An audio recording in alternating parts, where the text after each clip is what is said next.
Today we are going to be doing a slip and slide. I'm going to teach you how to make a slip and slide for today.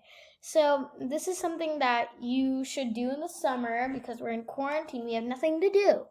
So now I'm going to teach you how to make your very own slip and slide without any of this stuff that you see on the screen here. You see this slip and slide thing? That's the whole. These ones, we're going to make a different type, but even better. So here's what you're going to need. You want to make your own slip and slide? Here's what you'll need. You'll need a tarp, soap, and a running hose. A hose that's like in your backyard and all. Place it on the ground. About this, I have a little trouble about talking about this, but when you put your tarp on the ground, you have to place it on like grass and leave it outside. Put it outside.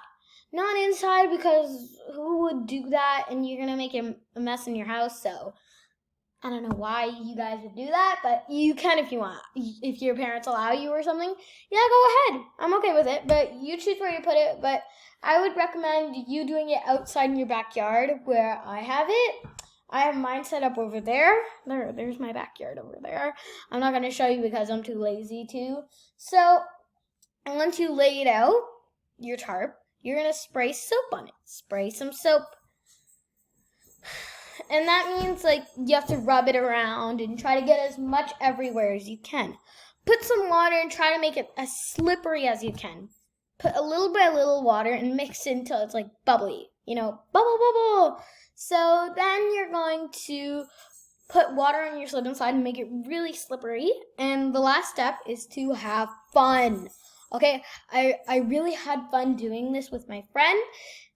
It was a lot of fun, but now we're going to go to the next slide. Thank you for watching, guys. Thank you all so much for watching. Bye-bye.